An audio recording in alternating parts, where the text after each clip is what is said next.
Ich finde es mega cool, junge Frauen oder junge Männer, die dort fahren. Die trauen sich etwas, die trauen sich dazu zu stehen, weil es ist zwar mittlerweile bei, ich sage jetzt mal ganz ehrlich, bei Frauen, ich will jetzt nicht sexistisch sein oder etwas, aber bei Frauen ist es jetzt mittlerweile schon ein bisschen mehr verbreitet als auch schon. Bei jungen Frauen zum dort fahren, aber wenn ihr Interesse habt für das, macht es einfach. Wir nicht hören, was die Leute sagen, oh, bist ein Freak, bist ein Rocker oder warum fährst du, fühlst du dich geil damit, irgendwas. Weißt du, was ich meine? Wenn du Interesse hast, vielleicht ist in ihrer Familie gefahren worden, oder fahren sie noch, oder Motocross oder irgendetwas, macht es. Das ist geil.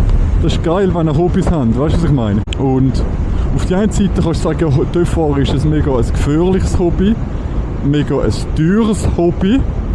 Aber auf der anderen Seite, wenn du das Ross hast, also nichts gegen jetzt alle Horse Girls oder Horse Boys, nichts gegen euch, wirklich nichts, das ist auch ein geiles Hobby, wirklich. Aber das ist ja wirklich teuer, weil so ein Ross kostet weiss ich nicht wie viel.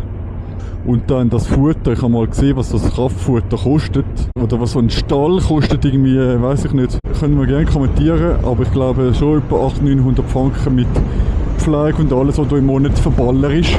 Und das ist dann sehr teuer. Also dann würde ich sagen, dann ist TÜV-Fahren kein teures Hobby mehr. Nur noch gefährlich. Nur noch so ein gefährliches Hobby, aber nicht mehr teures.